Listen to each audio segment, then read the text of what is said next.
It's the Opperman Report.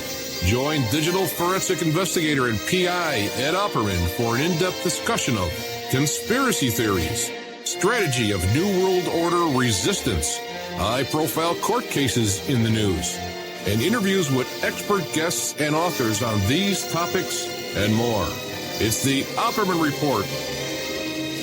And now, here is investigator Ed Opperman. Okay, welcome to the Opperman Report. I'm your host, Private Investigator Ed Opperman, and this show is brought to you by CartKing.com. You go to cart-king.com, 877-986-7771. Give them a call, tell them Ed Opperman sent you, get a good deal. Have you ever thought about opening your own mobile cart or kiosk business? Perhaps your current business wants to add multiple point-of-sale locations across the country quickly. Maybe the facility you manage could kickstart revenue by adding coffee, food, or retail services.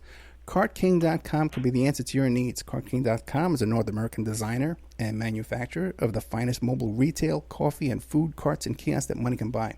For 20 years, CartKing.com has been working with clients and corporations across America to provide indoor and outdoor kiosks for any application. So you go to the website, cart-king.com. You check out the design that's going to be applicable to your business. You sell hats, you sell flowers, you sell coffee. They will custom design it for you. Then they'll custom build it for you, and then they'll ship it worldwide, no matter where you are.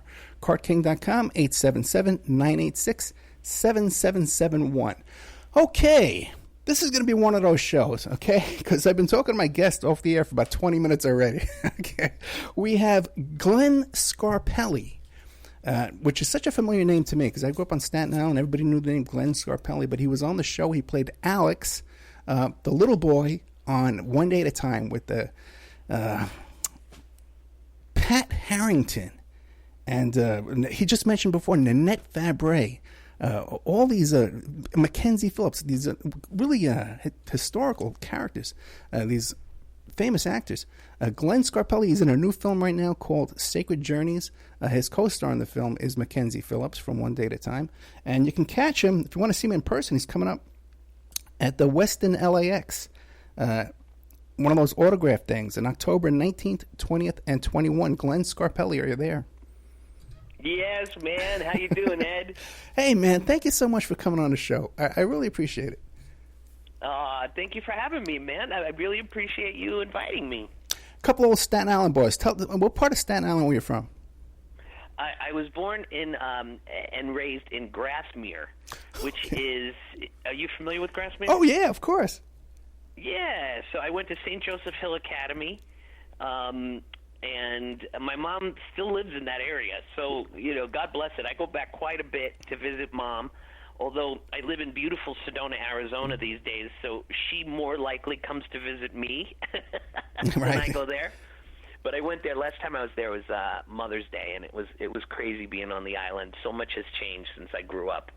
Yeah, that's so true. Grassmere, there was a little lake. We used to go fishing up around that area up in Grassmere. We'd get off the train with our fishing poles, and I think we'd even take... Cameron Club. What was it called? Cameron Lake. Cameron, you're probably right. Cameron Lake, yeah. Totally. That was, I used to call it the Cameron Club because there was a swim club there that I was a member of when I was a kid. So Mom and Dad and my whole family used to go to the Cameron Club, which was Cameron Lake. It's right there by the train station. That's right. Okay, that's the one. We used to go there with our fishing poles and bring the bucket full of fish back on the train. Yeah, well, there was a lot of bass. I don't know if you remember, but that's bass and, gosh, what else did you catch there? Probably catfish. Sunnies? Yeah, sunnies, right, and catfish, yeah. And catfish, right. Yeah, no, good place to fish. I used to fish there, too. Oh, really? Okay, now, Staten Island was so different back in those days. What a great childhood, man. Glenn Scarpelli is 3 years younger than me, so we're the same age practically on Staten Island. Thanks for putting that on the record. Sorry, man. Well, I'm only 21. No, I'm grateful. Hey, listen, I don't lie about my age because it's out there, and with the internet these days, just Google me. Yeah. There's no lying anymore. That's so true. They get your Social Security number if they want it. Hey, now, when I used to have a beeper company in the Staten Island Mall called Front Page Beepers, and oh my God, I think I remember that, dude. That was me, and one of my customers was Glenn Scarpelli. Was that your dad? Probably no. My dad's name is Henry. He was actually a very famous Archie Comics cartoonist, my dad. Oh, really? He drew Archie, Betty, Veronica for 47 years. So if anybody out there is an Archie fan, look up my dad, Henry Scarpelli. He's a very acclaimed cartoonist. Okay, so that's very cool. So you've been in an artistic family. What about brothers and sisters, your mom? Any other artists in the family? I am an only child. Okay. I say when they made me, they broke the mold. So I don't have any siblings, although I have like 27 first cousins, because Italian families, it's a big a lot of people had kids. Yeah. and big families. But I am an only child. But I was so grateful to grow up in the family I grew up in, because I was encouraged to be creative. I hear a lot of stories about families that like get a real job and get something secure, and one of the things, because my dad was an artist all his life, like I didn't have that kind of upbringing, so I'm really grateful for that. They totally encouraged. I begged. I was 5 years old. I set foot. I actually went to grammar school at PS 39 in South Beach. Okay. And then I moved over to St. Joseph Hill Academy when I went into the first grade. But I set foot on stage in kindergarten, and I just came home. I was like, I'm home. And I just knew I wanted to be in show business. I begged and begged and begged and begged till finally I wore them down. And I was 8 years old, and we got introduced to a theatrical manager in Manhattan. A friend of mine was doing commercials, so she said, "We'll introduce you to my manager." And I went to meet the manager. She was at 888 8th Avenue on 8th Avenue and 43rd Street. And I literally walked in, and they wanted to change my name. They said, "What's your middle name?" And I said, "Christopher." And they said, "From now on, you're Glenn Christopher." Uh-huh. And I said, "No, I'm not. I like Scarpelli." And they said, "Well, it's too ethnic." And I said, "Was it too ethnic for Sinatra?" And she started to laugh. I said, "It worked for Frank Sinatra." And she started to laugh, and she said, "Well, I can't argue with that." She goes, "Okay, we'll try Scarpelli, and we'll see." And I just started booking work so fast, dude. Like, I booked my first Broadway show by the time I was 9. I was on Broadway with Anne Bancroft in the show Golda, Wow. which was about the life story of Golda Meir, at the old Morosco Theater, which is not even there anymore. But one thing led to another. I just started working. I did tons of TV commercials. And then I was on Broadway again at the age of 12 with Al Pacino. Wow. In Richard III. At the Court Theater on 48th Street. That is still there, thank goodness. They're doing a remodel on it, but it is such a beautiful and wonderful historic theater. And so I did, really amazing stuff right away. So I kind of knew, I wanted to be in the business, and then I felt like the business really welcomed me from the moment I set foot. So, very good, wonderful memories of my childhood, great support from my parents. I'm not one of those kid actors that has a lot of bad feelings about being a child actor. As far as I was concerned, I won the lottery, and I wouldn't change a thing. Yeah, I was going to ask you that because, I got involved in that whole controversy with Corey Feldman and Corey Haim and Corey Haim's mother. You never saw anything like that going on? I didn't.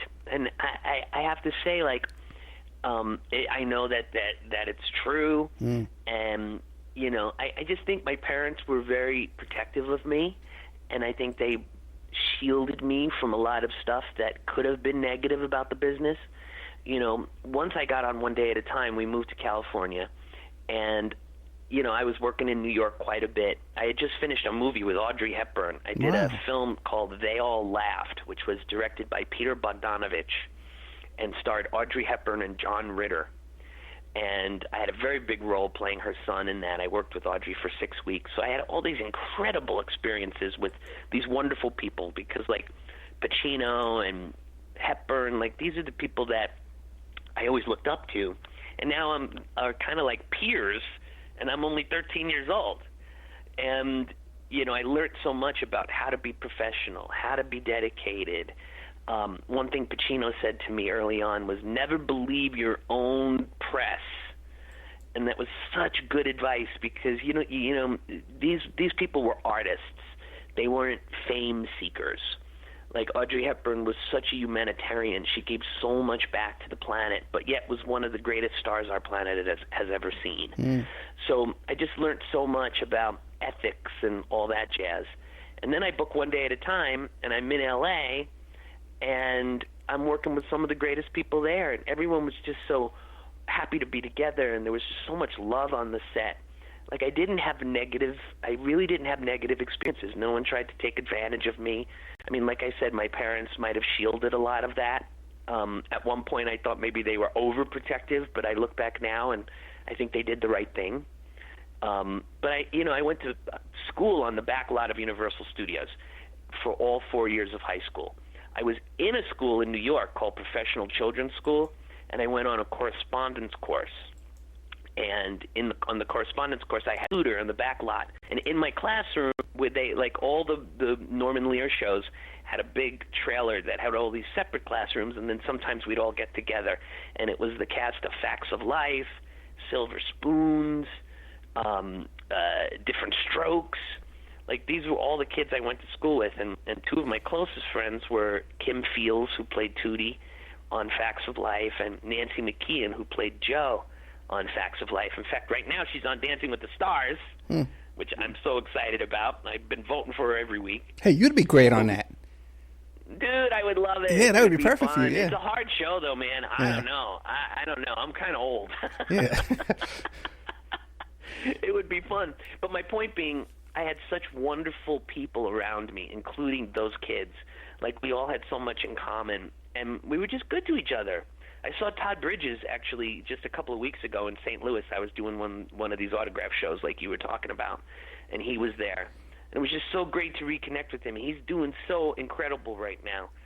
So, but it was just, that was my childhood. That was my high school class, and I was so fortunate. So, no, I didn't have the Corey Haim, Corey Feldman experiences. I really don't have any negative about it, truly.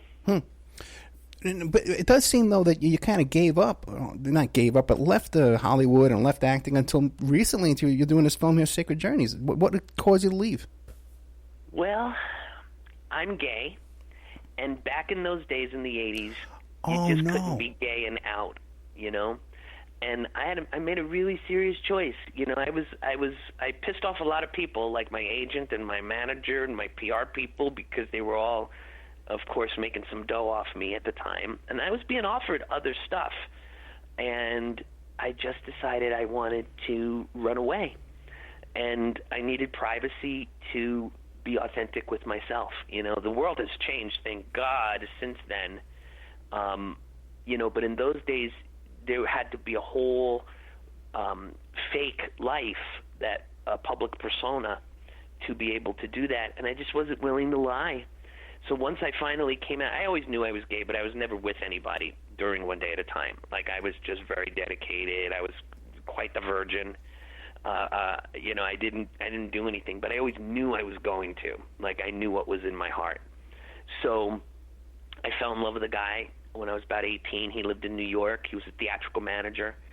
I went back to New York, moved in with him in Gramercy Park, and I went to NYU Film School, and I just decided to change my life. I needed privacy to do that. I didn't know how to be out and an actor, because you kind of couldn't do it back then. So that was the real deal. I don't talk about that much, but I just didn't disappear. I made a conscious choice to disappear. And I'm glad I did, dude. It kept me so healthy. It kept me authentic to myself.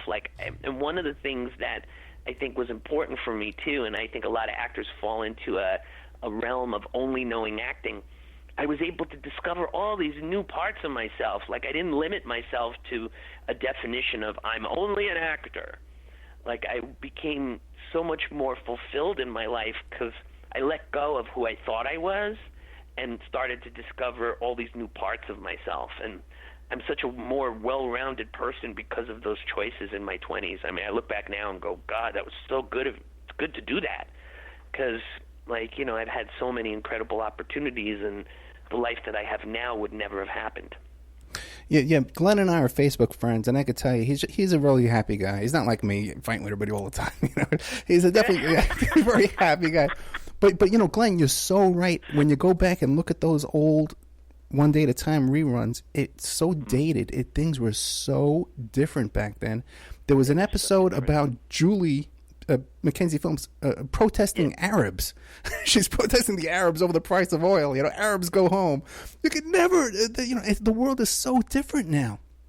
It really is. It's so interesting, and because the social messages that Norman Lear sent in his shows were just so poignant. I mean, I think Norman Lear not only changed the course of television, but changed the course of our country.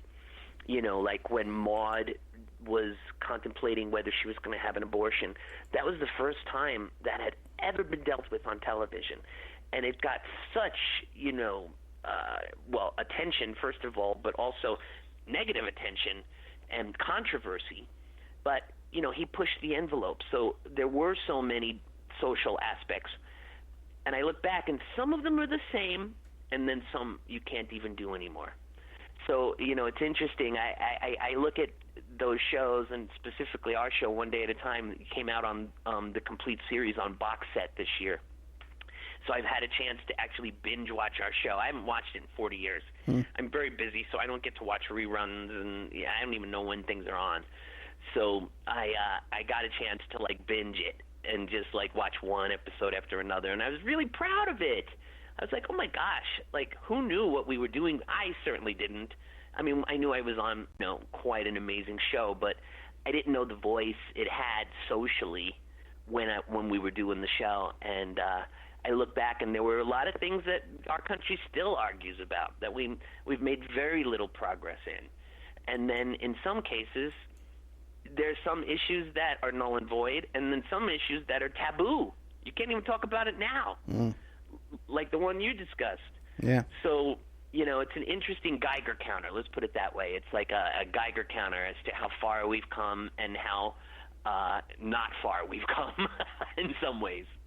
Now, so many of the on One Day at a Time, people take it for such a simplistic, sitcom, but there was some real talent on that show, man. Real acting talent. Bonnie Franklin, Pat Harrington, like I said before, Mackenzie Phillips, Valerie Bertinelli, right? Michael Lembeck, Michael Lembeck. Oh my God! What a talent! Boyd Gaines, who played Valerie's husband, is probably. I think he just surpassed everyone as the most Tony-winning actor on Broadway. He's won more Tonys than any other actor or something like that for plays.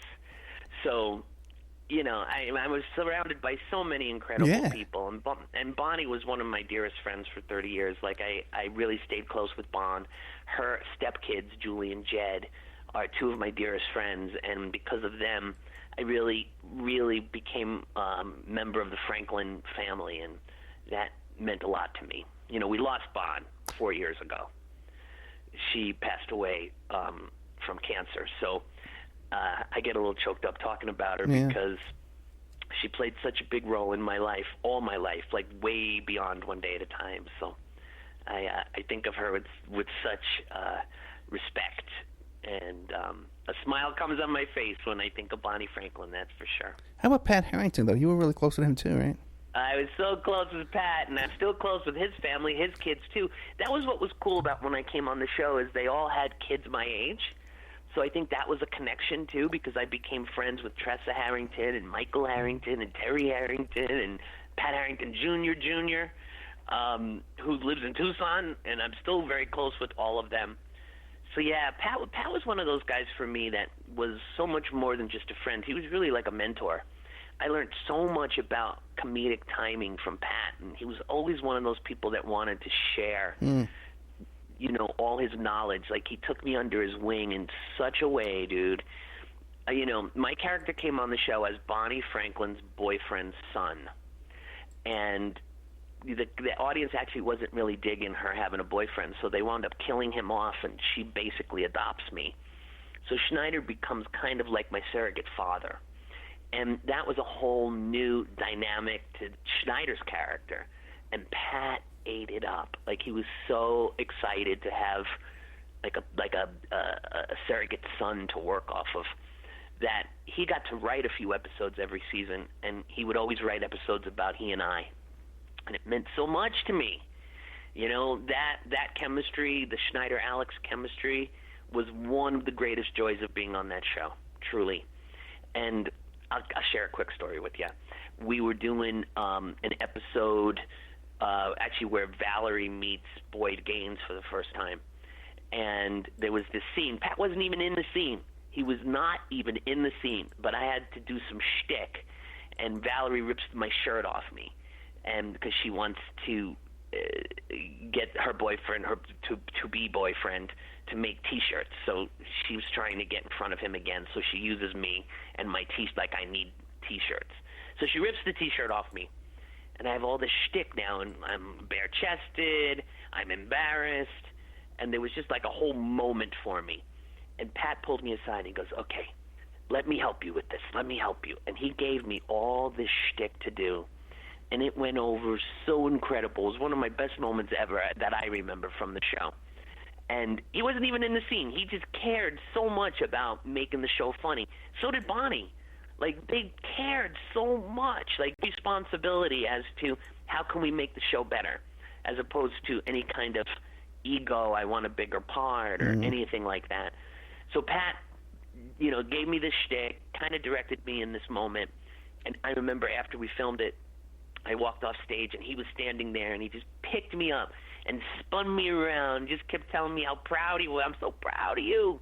I'm so proud of you. You did it perfect. You were so great. Did you hear them? They were hysterical." And, you know, that just made me feel so good. That's who Pat Harrington was. He was there for the good of the show. Yeah, real character actor, too. Go back and look at some of the work he's done, small parts and stuff. Just a real actor's actor. Let's take a little commercial break. We're here with Glenn Scarpelli, former Staten Island boy. He's in the film Sacred Journeys. You can get it right now. You can watch it right now tonight if you want on Amazon Prime for free, or else you can order it on Amazon.com. I'll put the link up on the Opperman Report bookstore. It'll be up on my Facebook page as well. You can catch him in person, and what a likable guy, man. Who would not want to meet Glenn Scarpelli? At the Westin LAX, October 19th, 20th, and 21st, in one of those Hollywood autograph dealeroos. And he was telling me before, right next door to him is going to be American Graffiti. And Richard Dreyfuss, right. Yeah. Who's going to be at American Graffiti next year there?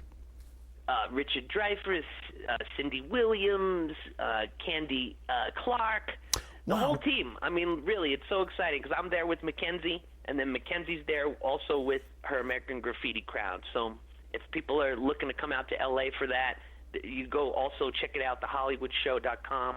It's there's so many incredible people. Christy McNichol is going to be there. They're doing a family reunion. It's going to be a really fun time. My ex-girlfriend went on a cruise with Christy McNichol when they were kids. They were the best friends when they were little. Okay, we'll be right back with more of Glenn Scarpelli after these messages. Small world. And now a word from our sponsors. Check out CartKing.com, 877-986-7771. Have you ever thought about opening your own mobile cart or kiosk business? Perhaps your current business wants to add multiple point-of-sale locations across the country quickly. Maybe the facility you manage could kickstart revenue by adding coffee, food, or retail services, like let's say you own an office building or a warehouse. Put one of these carts there in the lobby. Well, CartKing.com can be the answer to your needs. CartKing.com is a North American designer and manufacturer of the finest mobile retail coffee and food carts and kiosks money can buy. For 20 years, CartKing.com has been working with clients and corporations across America to provide indoor and outdoor carts and kiosks for any application. From large, heated, and secure outdoor retail or food kiosks to smaller, more mobile coffee kiosks or coffee stations, coffee carts, CartKing.com designs and builds them all. Carts and kiosks are fun, and so are the dozens of designs on the website, CartKing.com. Please visit today at CartKing.com or just call them at 877-986-7771. Tell them Ed Opperman sent you and you get a good deal. Remember, all these shows on Awake are brought to you by emailrevealer.com. You can go to emailrevealer.com and get a copy of my book, How to Become a Successful Private Investigator. You also do all the kind of different services for you. Online dating service investigations called an online infidelity investigation. And that's where you give us your husband or your boyfriend, your girlfriend's email address, and we trace it back to their online dating websites, and we return a list of all the dating sites that email is registered to. We can expand on that investigation and trace it back to porn sites, escort service sites, swinger sites, gambling websites, and even prescription drug websites, and all kinds of digital forensics, computer and cell phone digital forensics, where we can recover deleted content from an email or a hard drive and produce a report for you that you can use in court. That's emailrevealer.com, or you can contact me at oppermaninvestigations@gmail.com. The Opperman Report is brought to you by SubhashTechnosis.com. Subash Technosis is a search engine optimization and website design company. They're located in India, so you know you're going to save a lot of money and get top quality service. They offer all sorts of business process outsourcing, data entry, banking BPO services, recruitment process outsourcing, software testing, offshoring, research network, customer care, press release, content writing and distribution, and much, much more. Now, you can get a hold of Subash Technosis by email at info@subashtechnosis.com. Their website is www.subashtechnosis.com, and their Skype is ANUSHASUBASH.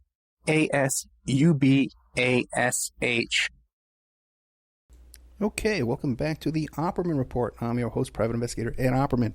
We're here with the great Glenn Scarpelli from the One Day at a Time, but also, too, he's got a brand new film out called Sacred Journeys. You can catch it on Amazon.com right now. Glenn, tell us about the new film. Well, you know, this was an exciting project for me, man. I had a friend who was a writer in L.A. who said, I want to write a film for you as an actor. And, you know, over the course, like I was saying, over the course of the last couple of decades, I moved to Sedona, Arizona. I actually own a local TV station here. Really? Sedona Now, which you could find at sedonanow.com. That's what I've been doing for 20 years. We're actually moving into our 19th year on the air. So I've always stayed in the business and have just, redefined my life in so many ways over the years. But I'm very thrilled to have my TV station and my life here in Sedona.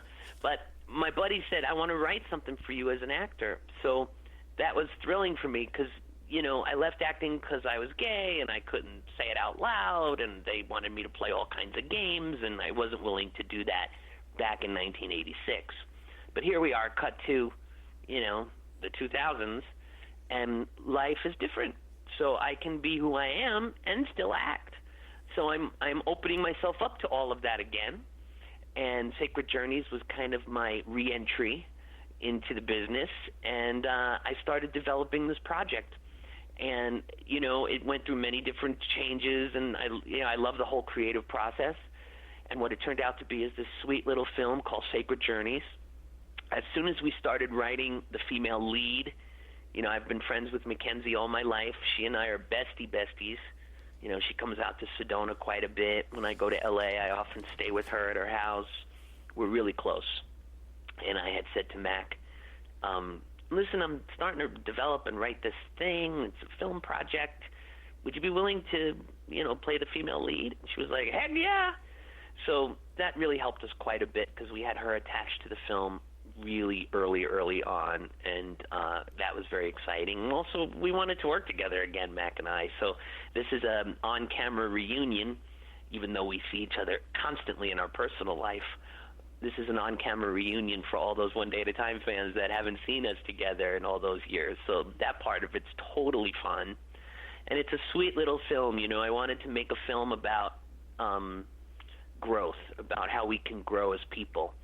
And my character, Marco, in the film starts off pretty lost. He's depressed. His house is a mess. He hates his job. He's going through the motions. And then one day, Mackenzie, who is an old friend, shows up, and she brings this little boy who turns out to be my son. And not only that, but he has cancer. So in the course of the film, you get to see how my character really transforms and how they transform by meeting me. And we become this very modern family. And one of the themes of it was when love comes into our life, that's when we can really grow. And I really believe that. That's why I wanted to make a film about that. Really, that's the only thing that really does show us any kind of truth or moves us in any way, is when we feel something on such a deep level. And them showing up in Marco's life was the thing that ignites him to improve his life and to start taking care of himself and basically getting his act together. And there's one pivotal moment, if you all go and even just watch the trailer on Amazon or on my Facebook page, you'll see that there's this moment that is just Marco realizes that he starts to care again, like he didn't care before, and now he cares. So that's the overall. I won't give away anything else. There's so many other twists and turns. The film also stars Stephen Wallum, who played Thor for 7 years on Nurse Jackie on Showtime. He's such an incredible actor. Love, love, love him. So if there's any Nurse Jackie fans out there, Thor is in our movie. And then our son was played by Matthew Costo, wonderful young actor, doing so many incredible things.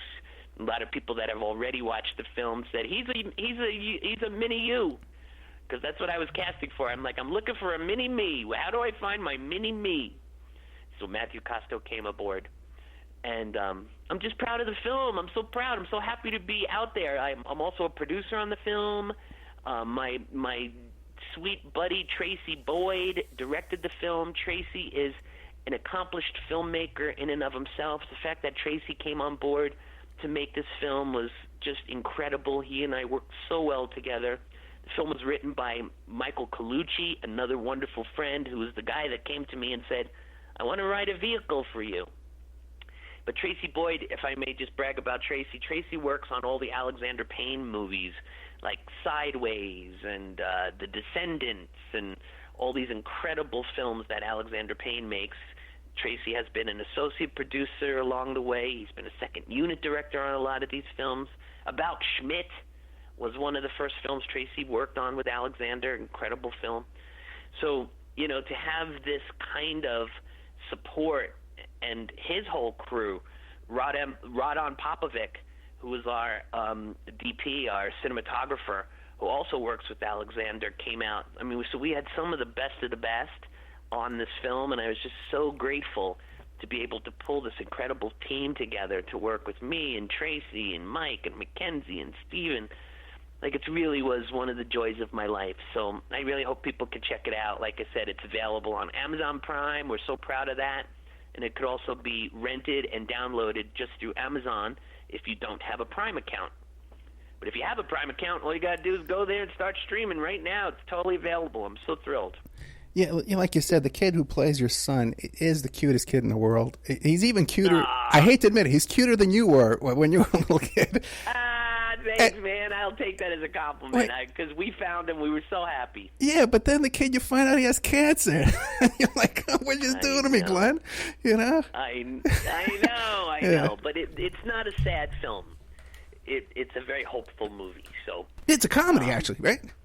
It is a comedy. Yeah. And, I like to call things, I would say a comedy about cancer is kind of a black it's one of those comedy. Cancer comedies. So, yeah, it's a cancer comedy. So, I mean, this is the one thing I learned from Norman Lear. Because Norman's shows were funny, yet they also had pathos.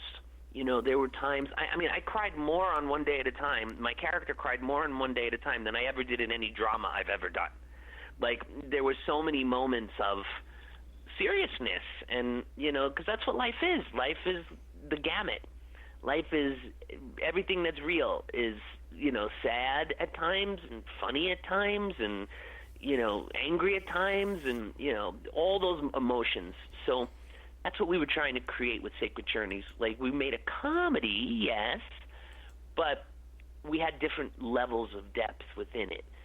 There are serious things that happen, and we also had to deal with that.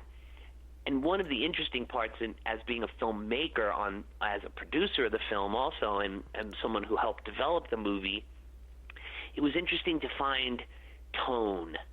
Tone was an interesting thing because we also needed to find that right balance of what is the comedy and what is the drama. So I loved that creative process. That was so wonderful. And Tracy Boyd, our director, really was brilliant in finding the tone, and I really, owe it all to him that I believe it was not only found, but found successfully. And you were telling me off the air that just like De Niro in Raging Bull, that you had to put on weight and you gradually up your hair to kind of make yourself look, you stayed up late at night, right? Yes. Oh, my gosh. Well, Marco is such a freaking mess in this movie that I kind of had to embrace that. And he's also addicted to sugar. He eats so much sugar. Every moment he can, he's like eating Nutella with ice cream on a potato chip. And, I mean, if you watch the movie, you'll see he eats so much. He eats such bad food, fast foods and everything. So I was kind of skinny, and I was like, I can't. I mean, I have to gain some weight because it wouldn't be authentic to see this character eat like this and not be a little pudgier. So I did. I gained about, I don't know, I'm probably about 15 to 17 pounds heavier then than I am now, so probably around 15 pounds. And it was fun. I let my hair grow. I didn't cut my hair for 4 months. I let my beard grow. I didn't cut my beard for 4 months. I went gray. I got little sleep so that, I could look a little tattered. It was fun. It was so fun diving into all that. I mean, for me, that's the joy of acting, to step into the shoes of someone I am not. Like for me, that's what it's all about. To be an artist and try to convince everyone that I'm not me, I'm that guy. And I hope we accomplished that in the movie. I mean, the feedback so far has been unbelievable. I'm so thrilled. Everyone that's seen it has been giving us so many kudos, and a lot of people are watching. So that part I'm very excited about. I hope some of your audience that maybe wasn't aware of it will check it out, because it's a project I'm really proud of. Yeah, I encourage everybody to go check out the what's it called again? Sacred Journeys. I'm getting old. Sacred Journeys on Amazon.com. Now, Sacred Journeys, and it's JOURNEYS. Make sure you put the S in there, and then you'll find us. Sacred Journeys. Right, because when I was Googling this, there's a lot of stuff out there called Sacred Journey all over the place. There's a lot of stuff. Yeah. There's all kinds of things, but there's only one Sacred Journeys. With Glenn Scarpelli. On Amazon Prime, that's us. Now, what about, you went, Norman Lear is doing, you said something like 90-something years old, he's doing a remake of One Day at a Time? Yeah, so it's in we just finished season 3 on Netflix. I should say they just finished. Really? I came on this season doing a cameo guest star role. I was so thrilled that Norman and his team invited me. Mike Royce and Gloria, who run the show, they're the showrunners, they invited me to come on. I was just so thrilled and blown away. And I got to tell you, I walked on the set. The set is similar to the original set. Let me actually back up and give you the layout of what the show looks like. It's called One Day at a Time. It's got an entire Cuban cast, which is awesome. They're a Cuban family. They have Justina Machado is the Anne Romano role, and they changed her name to Penelope. And they have their grandma, who was played in our show by Nanette Fabre, but they have their grandma living with them, and she is Rita Moreno. And just working with Rita Moreno was blowing me away. I mean, I just adore her. She's just so incredible. So she lives with the family. It's got an older sister and a younger boy. The younger boy's name is also Alex. There's also a Schneider in there. Todd Grinnell plays Schneider. He's incredible. The concept behind Schneider is that his father was very wealthy and bought him a building to give him something to do. So he's very different than Pat. He is a kind of a trust fund baby who totally connects to this family and becomes family with them, very much like our Schneider. But the show is so funny and so smart and so well written and deals with very many different types of social issues today. The Mackenzie character, who's played by Isabella, the character's name is Elena, not Julie, but Elena. Isabella Gomez plays the role, and she's gay. she's a lesbian, and she has a girlfriend, and it was about her coming out and dealing with the family and a Cuban family, and like how difficult it was for them at first, and how they accepted her, and how her dad, like, to this day doesn't accept her. And I mean, there's just so many more things you can do on television today. So I'm so proud of them. The Ann Romano character, like I said, Justina Machado's character, who is Penelope, is a vet. A vet who has PTSD. And Mackenzie has done a recurring role where she plays her therapist, her group therapist, for a women's group of veterans that have PTSD.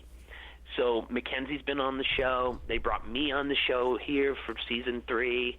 So thrilled. In fact, Mac came to the taping. She wasn't on the same episode as me. She did a couple of others. And she came to the taping, and it was so wonderful to get her support. But that's going to drop on Netflix early in the year. I think in January, but I haven't gotten that officially by the time we're doing this interview. But I believe it'll be January on Netflix, one day at a time. Still produced by Norman Lear at 96 years old. Wow. The man goes to work. He goes to the gym. He's incredible. Freaking incredible. And I got to tell you, Ed, I walked on the set, and here's like, you'll see some pictures. If you go to my Facebook page, I posted some pictures of me on the set, and like it looks like our apartment from back in the day. I mean, it's a little more modernized, but it basically is the same layout with the kitchen and the living room and the bathroom where it is. And I'm sitting there on the set, staring at Norman, working with Rita Moreno, and it blew me away. Like, I can't believe, like, it was so surreal. I almost started to cry. Like, it brought me that much joy. It was so surreal. Like, this show has got a life again. And it's incredible. Hey, what I'm about? so proud of the show. So you mentioned how you were struggling. Plug it. Yeah, you mentioned how you were struggling with being in the closet and stuff like that back in the '80s. Were there any shows on that first One Day at a Time about homosexuality or coming out of the closet or anything like that? Not when I was on. I think they might have done one earlier with one of Valerie's friends at school being gay or something. But quickly, it wasn't all about that. I know Norman did a show where on All in the Family, an episode where Edith's cousin came out as a lesbian. So I think they did Norman handled the subject. He pushed the envelope in every way, shape, and form back in the 70s and 80s, especially the 70s. But we never really handled it. I always thought maybe if the show went on, we'd find out that my character might be gay. That was something that always was swirling in my head, although I never said it out loud because I wasn't out in those days. Alex certainly had girlfriends on the show, but I thought maybe at some point he would get real with himself had the show continued. But like I said, back in those days, no one was ready for it. I mean, look, even when Ellen came out, I mean, it killed her show at first, her career. I mean, she took a big beating for all of us to be able to actually have it out there. And, and then it paid off for her because she was able to then rekindle her career in being an honest woman about who she really is. And now audiences accept gay people. It's a different world. Yeah, it is such a different world. Okay, let's take another little commercial break here. We're with Glenn Scarpelli. He's got this new film coming out just called Sacred Journeys. You can catch it on Amazon right now. You can watch it if you want to, right this evening if you want to. You can see him in person at the Westin LAX October 19th, 20th, and 21st, doing those autographs. He's going to be sitting right next to Mackenzie Phillips, but then right next to them is going to be American Graffiti Crew. So keep an eye out for that. And also, too, he does a little scene in a segment of the new One Day at a Time on Netflix. So keep an eye out for that, too. We'll be right back with more of Glenn Scarpelli after these messages. And now a word from our sponsors. Check out CartKing.com, 877-986-7771. Have you ever thought about opening your own mobile cart or kiosk business? Perhaps your current business wants to add multiple point-of-sale locations across the country quickly. Maybe the facility you manage could kickstart revenue by adding coffee, food, or retail services, like let's say you own an office building or a warehouse. Put one of these carts there in the lobby. Well, CartKing.com can be the answer to your needs. CartKing.com is a North American designer and manufacturer of the finest mobile retail coffee and food carts and kiosks money can buy. For 20 years, CartKing.com has been working with clients and corporations across America to provide indoor and outdoor carts and kiosks for any application. From large, heated, and secure outdoor retail or food kiosks to smaller, more mobile coffee kiosks or coffee stations, coffee carts, CartKing.com designs and builds them all. Carts and kiosks are fun, and so are the dozens of designs on the website, CartKing.com. Please visit today at CartKing.com or just call them at 877-986-7771. Tell them Ed Opperman sent you and you get a good deal. Remember, all these shows on Awake are brought to you by emailrevealer.com. You can go to emailrevealer.com and get a copy of my book, How to Become a Successful Private Investigator. You also do all the kind of different services for you. Online dating service investigations called an online infidelity investigation. And that's where you give us your husband or your boyfriend, your girlfriend's email address, and we trace it back to their online dating websites, and we return a list of all the dating sites that that email is registered to. We can expand on that investigation and trace it back to porn sites, escort service sites, swinger sites, gambling websites, and even prescription drug websites, and all kinds of digital forensics, computer and cell phone digital forensics, where we can recover deleted content from an email or a hard drive and produce a report for you that you can use in court. That's emailrevealer.com, or you can contact me at oppermaninvestigations@gmail.com. The Opperman Report is brought to you by SubhashTechnosis.com.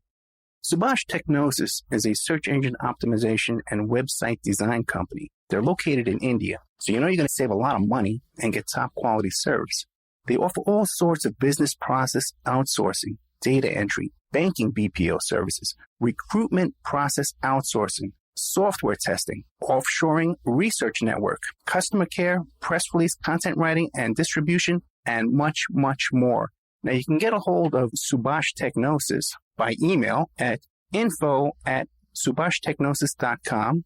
Their website is www.subashtechnosis.com, and their Skype is ANUSHASUBASH.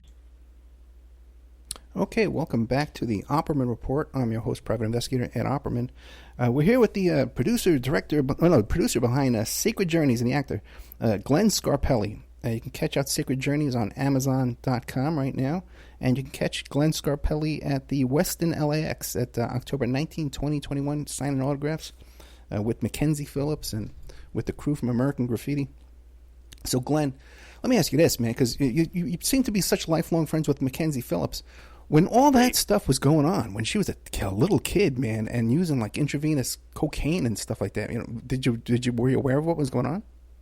Well, I mean, yes. I mean, first of all, I got on the show because of Mackenzie being fired for her drug addiction. So it was very well known at that point. I hadn't met Mac yet. You know, I came on the show, and then when we heard she was coming back, I kind of thought I was going to be let go. Oh, no. I was like, okay, well, she's coming back to the show. And they were like, no, we're not going to let you go. We're going to have you and her. And, you know, that was wonderful. That's what started our lifelong friendship. You know, when she came back, we were totally kindred spirits, let's put it that way. And she struggled her whole life. You know, I mean, I know a lot of people that struggle with all kinds of addictions. Her substance abuse addiction and alcohol addiction, you know, is something very public. What I didn't know about was the sexual abuse. That part I did not know. You know, we're very, very close, like I said, so we've shared a lot of different things. So everything I'm about to say is not anything she's already talked about publicly. But it wasn't until she dealt with her sexual abuse when she turned 50. This is how her book starts. So, again, not telling anything out of school. But she was finding herself in jail at 50 going, oh, my gosh, I have to deal. And it was finally when she came out about the sexual abuse that she began to heal, because so much of our addictions are numbing our pain. And whether it's addiction to shopping or addiction to nicotine or addiction to whatever your addiction is, sugar even, food, on some level we're numbing our pain. So we all have to deal with this. This is something that is, you know, it's not, I'm not being judgmental. I've had to deal with mine in my addictions. Yeah, me too. Yeah. So she did it. Like, she did it. And once she dealt with that and came out publicly, they did an hour of her on Oprah, and she wrote the book. I knew that she was really doing it. Like, she was really going to heal this void in her heart. And she has. I mean, she's proven herself beyond proven herself. I mean, she is a drug, alcohol addiction counselor at the incredible Breathe Life Healing Center in West Hollywood, California. If anyone has issues with drugs, the Breathe Life is an amazing place to go. And Mackenzie is a counselor there. You would actually be working directly with Mackenzie. Breathe Life Healing. Look that up if anyone is in need right now. They're an incredible, incredible place. So I'm so proud of her. Like, not only did she get her act together, but she helps so many people. And I've visited her at work, and I've seen what she does, and she's amazing. I mean, she's the real deal. I've seen her do interventions with people that, like, will lie right to her face, and she'll be like, F you, I know you're lying, because I used to say the same types of things. So, like, she can really, really connect with her patients because she's been one. And knows what it's like, and knows the things we tell ourselves, and knows the lies we not only tell ourselves but tell others. So she doesn't let anybody get away with any crap. Let me tell you, she's a tough cookie in her job, but also kind and compassionate and amazing. She wrote a book actually called Hopeful Healing, which is really a wonderful guide to drug and alcohol addiction. A wonderful, book to help support someone that's already on the path to sobriety or on the path to sobriety. So I'm just so proud of her. Yeah, I'd love to get her on the show sometime. Now, let me ask you this. That would be great. Yeah. And speaking of a book, though, man, here you are. Okay, you've worked with some of the most incredible people in acting history. Are you going to write a book? Yeah, I've been asked so many times, dude. I haven't had a whole lot of time. It takes a lot of time. It's another project. I'm actually working on another film right now. That I'm developing. So, between the TV station, the film, all this other stuff being released, I haven't had time for a book. But I've been asked, and I would love, love, love to do that someday. So we'll just keep that door wide open. I'll give you a call when I do, and we'll plug it on your show. Oh, absolutely, yeah. Because and they say when you're in your 50s, this is the time, your autumn years, this is the time you have time to write. When you're people, this time supposed to be writing. And write a little bit every day. You don't have to sit down and write all at once. That's true. I do a lot of speaking engagements. Okay. Where I go out and talk. And I share my life in that way, and I share what I learn, and I do a lot of equality speaking on behalf of the LGBT community, so on and so forth. So I kind of have it laid out because I do this so often. I have all my notes on what I talk about and the stories I tell, so it's just in a verbal way right now. But someday, in a book form, it's on the horizon. It's on the horizon. We're just about out of time, Glenn. Is there anything you want to tell us? That went by so fast. I know. Thank you so much. Doesn't it? Yeah. Is there anything you want to leave us with before you go? No, I mean, again, thank you so much. I'm thrilled to be on the show. I'm thrilled to have you as my Facebook friend. I hope everyone finds me there. Facebook, I'm very available on Facebook. I'm also on Instagram at Glenn Scarpelli, on Twitter at Glenn Scarpelli. It is me. I answer so many comments. I'm not one of these people that just likes things. I'm very engaged. Let's put it that way. So if you're looking to reach out to me, I hope everybody watches the film, checks out the new One Day at a Time. And I just end this with a very grateful heart to you, my friend. I feel the same way, man. You're a great guy, Glenn. I really appreciate knowing you, man. Thank you very much. Thank you, dude. Okay, good night. Okay, well, there we had Glenn Scarpelli from everybody knows him from One Day at a Time, but like I said, his Facebook page, he is a cool guy, for sure. He's definitely a happy guy, well-balanced guy. You always see him. He always has something positive to say, very respectful. The new film is called Sacred Journeys. You could find it on Amazon Prime right now. You can watch it for free. You can buy it for $1.99. I'll put some links up at operamanreport.com and also to on my Facebook, my Twitter, all that kind of stuff too as well. Glenn Scarpelli, another Staten Island guy, the Staten Island kid. And I got to tell you, man, I should have pressed him on this, because when I had my beeper company on Staten Island, I had a customer named Glenn Scarpelli. And it was interesting because when I was time to run the monthly beeper invoices, you'd have to print out all the invoices and you have to fold them up and put them in envelopes. And I did this by myself until I bought machinery that did it for me. Okay, I would actually sit there. I never actually folded them by hand. I always had a folding machine to fold these invoices. And then I outsourced it to a company that did it all for me automatically. I just had to download the file. But when I was doing this, when I would be running the invoicing at the end of the month, and sometimes I'd have to do it from the Staten Island Mall in the middle of the night if the mall closed. And I would just you'd be staring at the screen and see all the names go by. So I'd see everybody's names, and I'd pretty much memorize 30,000 names. I had 30,000 beeper accounts. Just my accounts. I had wholesale accounts too. And one of the names there was Glenn Scarpelli. So the guy came in to pay his bill one night, and he says, Scarpelli. And I says, oh, Glenn Scarpelli? And he goes, yeah. And I says, the Glenn Scarpelli? Do you know the guy from One Day at a Time? And he goes, yeah. So somehow they had some kind of connection. So there you go, man. Glenn Scarpelli. And I would love to get Mackenzie Phillips on the show. I'll try and follow up with that and love to hear about her whole story, because you can imagine her father was John Phillips from the Mamas and the Papas, was involved, in the Manson family, all that kind of stuff like that, We get into all that stuff, she wants to come on the show and share her wisdom there. Check out OppermanReport.com, our members section. Now, listen, we cover a lot of topics on this show. We run the gamut. We've had Donnie Most on the show. We've had Gretchen Bonaducci on the show. We had the trainer who trained Lassie. We've had a lot of different areas of life, plus some really serious topics. And we had a guy, Brett Kavanaugh. We had Patrick Knowlton on just now. We had stuff with Steve Bannon's Porn and Meth House. We have Rick Martin Preschool. We cover serious stuff, and we cover some fun stuff once in a while, too. And even when you cover the fun stuff, you can kind of pick up some information here and there, too. So, always working. So, but the kind of stuff we're doing for you here is unique. A lot of true crime, too, as well. And so, in order to have this all-encompassing kind of an audience and topics and stuff like that, we need your support. And you can support the show by becoming a member and looking for the stuff, the extra content that we have in our member section, okay, at OppermanReport.com. And right now I'm offering a discount where you can get a great deal if you go to, what do you call that thing? I'll give you 13 months. 13 months for $65. You just have to hit me up directly on PayPal at OppermanReport@gmail.com. So coming up, we got some good stuff coming up for you. I have,